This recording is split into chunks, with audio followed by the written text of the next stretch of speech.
3.3K were days away from the release of Black Panther, and all I can think about is how emotionally unprepared I am for it.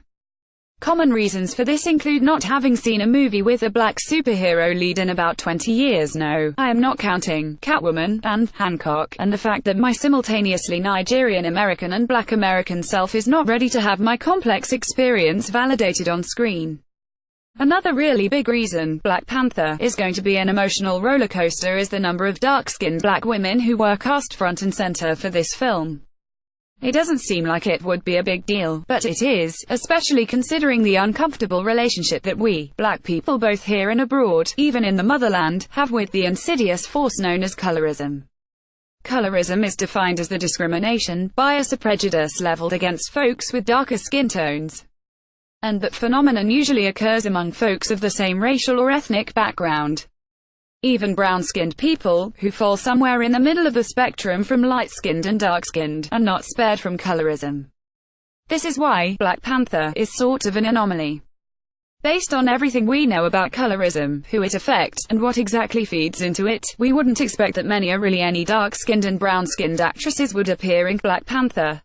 And yet there are. And here's why it matters: dark-skinned and brown-skinned black women are abundant in the movie.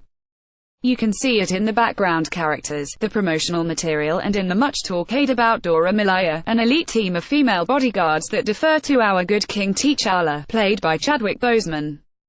And every single significant speaking role has been cast with a dark-skinned or brown-skinned actress.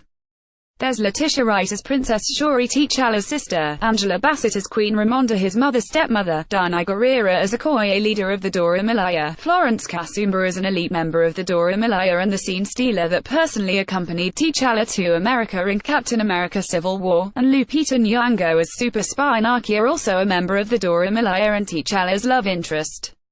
Every single woman in T'Challa's life is either dark-skinned or brown-skinned. His sister, Mama, bodyguards. Marvel Studios, Lupita Nyong'o, Chadwick Boseman and Letitia Wright in Black Panther. It's a huge deal. And perhaps the biggest deal of all is Nyong'o, a dark-skinned woman, playing the T'Challa's love interest.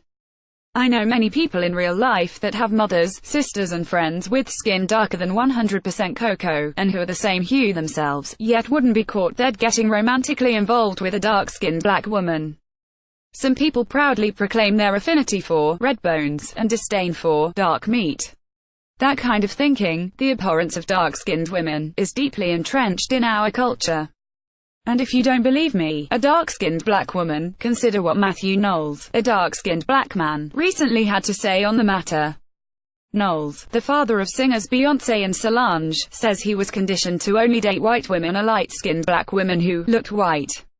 Colorism makes it so that loving dark-skinned black women is not seen as lucrative, beneficial or valuable when it comes to amassing cultural, social, economic or even political capital. This results in us getting denigrated, dogged out and devalued at every turn. So you imagine how radical it is to have a dark-skinned woman portrayed as the main love interest at the center of the Afro-futuristic utopia known as Wakanda. Marvel Studios, Lupita Nyong'o and Chadwick Boseman in Black Panther. That's some wild counter-programming, even if director Ryan Coogler doesn't mean for it to be. Judging by his prior work and how clear it is that Coogler loves and respects black women, I doubt it was accidental. It means something, hell, everything, that T'Challa has seemingly gravitated toward a woman who is very much as dark as he is. And it shows that the dark-skinned representation in this movie isn't seeking to be performative in any way.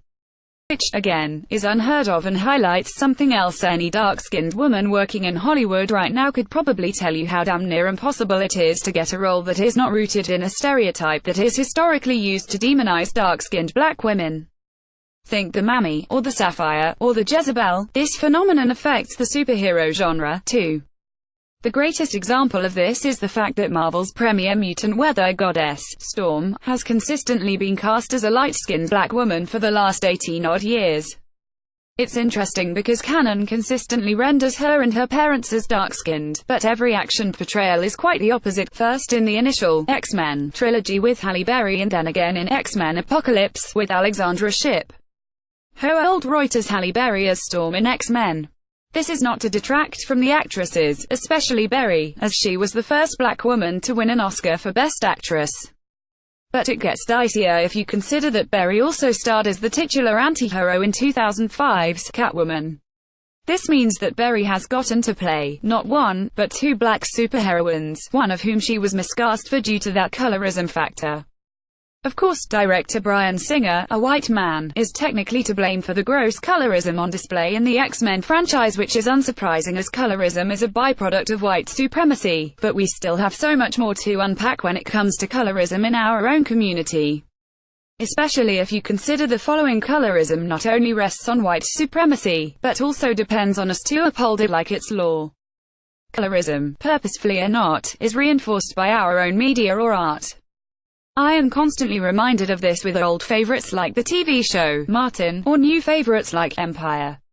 But I am reminded of another childhood classic that really dropped the ball in terms of colorism, The Proud Family.